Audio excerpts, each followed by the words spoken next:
ये कैसे हिंदू हनुमान चालीसा नहीं पढ़ते। हमारी अजान सिर्फ अल्लाह के लिए होती है। इनका हश्र हमें करने की ज़रूरत नहीं, इनके अमाल इनका हश्र ख़राब करने वाले हैं।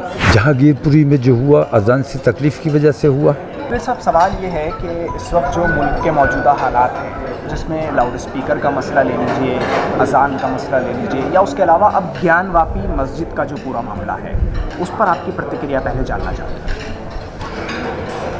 ऐसा है कि अजान से कहीं किसी को कोई तकलीफ़ नहीं है। जहांगीरपुरी में जो हुआ अजान से तकलीफ़ की वजह से हुआ। हनुमान चालीसा जो लोग पढ़ते हैं, मैं कहता हूँ उन्हें पढ़ना चाहिए। कैसे हिंदू हो हनुमान चालीसा नहीं पढ़ते हो?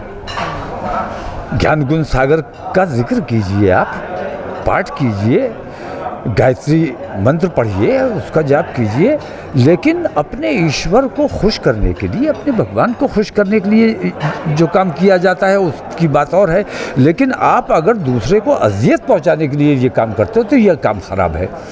अगर किसी एक मस्जिद में भी अजान इसलिए दी जाती है कि हमें अहले मोहल्ला को परेशान करना है, तो ऐसी अजान मुंह पे मार दी जाएगी।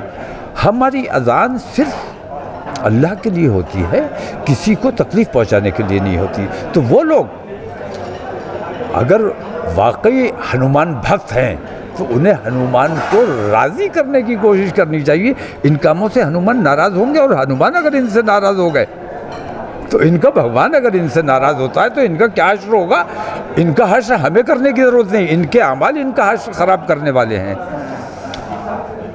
इस वक्त मुसलमानों को बहुत मोहतात रहने की ज़रूरत है, और बहुत सब्र तहम्मुल से काम लेने की ज़रूरत है, और अपने मसाइल के लिए जद्दोजहद करने के लिए हम बहुत जल्द स्ट्रेटजी तैयार कर रहे हैं, और बहुत जल्द तारीख़ का ऐलान करेंगे कि ऐसे तमाम फ़िरका परस्त जमातों को, ऐसी तमाम हिंदूवादी तंजीमों को जो मुल्क में नफ़रतें फैलाने का काम कर रही है, उनको गिरफ़्तार किया जाए, वरना हम देशव्यापी जेल भरो आंदोलन चलाने के लिए मजबूर होंगे।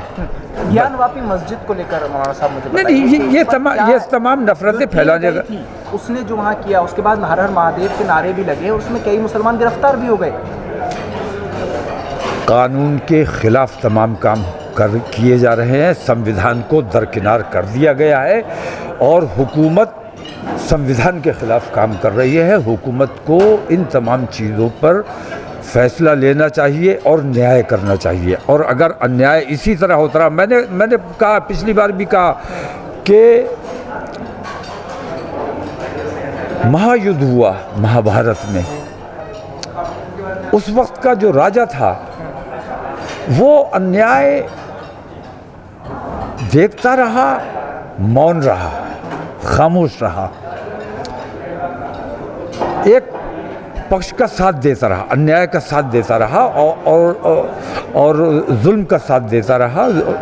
वही हाल आज के हमारे देश के राजा का है कि वो फ़िरका परस्तों का, नफ़रत वालों का, तासुब वालों का, आतंकवादियों का, देशद्रोहियों की पुष्टपनाही करने का काम कर रहे हैं, और जो अमन पसंद लोग हैं उनको, उनकी मुखालफत करने का काम कर रहे हैं। नरेंद्र मोदी सरकार को, नरेंद्र मोदी को, मैंने पहले भी ये बात कही, आज फिर आपके माध्यम से कह रहा हूँ कि नरेंद्र मोदी को धृतराष्ट्र की भूमिका से बाहर आना चाहिए, और फ़ौरन इन चीज़ों पर अपनी ज़ुबान खोलनी चाहिए, और इस पर फैसला लेना चाहिए, और इस पर बयान जारी करना चाहिए।